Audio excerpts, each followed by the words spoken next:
So what's up mga boss no? So nabot na pre akong order nga mga boss nga battery mga boss no. So sa kong unit ni mga boss no. So naguba ang baterya to mga boss. So kailangan ko sa palitan og battery mga boss. So ayan. So gina siya nabot mga boss. So i-unbox na to ni mga boss no. Kung wala to na scam mga boss no. So ari ang daan nga battery dati mga boss. So ayan. So mga battery niya kakabit siya. So dead na guys mga boss no. So gina-charge na ko mga boss. So lagi mo gawas nga power mga boss. So bisa kung saon ako mga boss no. So siguro guba lang gid siguro siya mga boss. So ayan. Eh siyempre marag na stock po ni siya mga boss. So mao nang ano gid siya mga boss. Dead na gid siya mga boss no. So palitan ko sa bago mga boss. So ayan. So abrihan na to mga boss no. Ayan.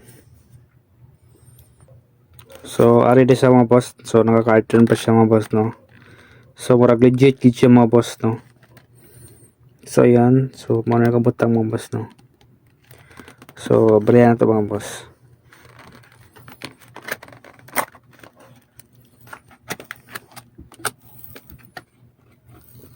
Tarang! So nakasilpit siya mga boss.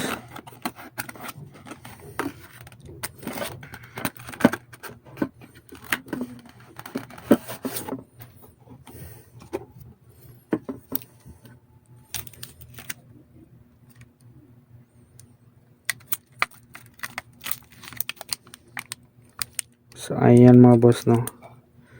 So tanggal na to ang shield mga boss para ano i-tester na to mga boss no. Gamit na to sa voltmeter mga boss. So napa siya karga mga boss. So ari atong voltmeter mga boss no.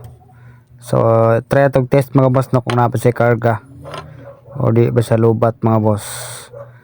Para dito taod na lang nato mga boss no pag nata extra nga time mga boss no. So ayan, so ang pula diri sa positive tapos ang itom na sa negative. So ayan.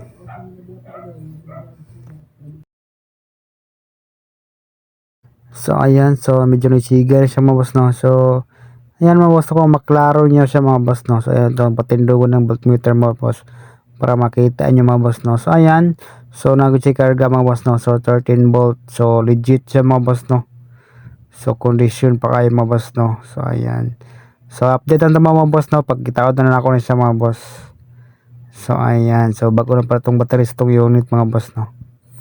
So legit mga boss no. So wala ta na scam din napita mga boss no. Ayan. So alright. Nice.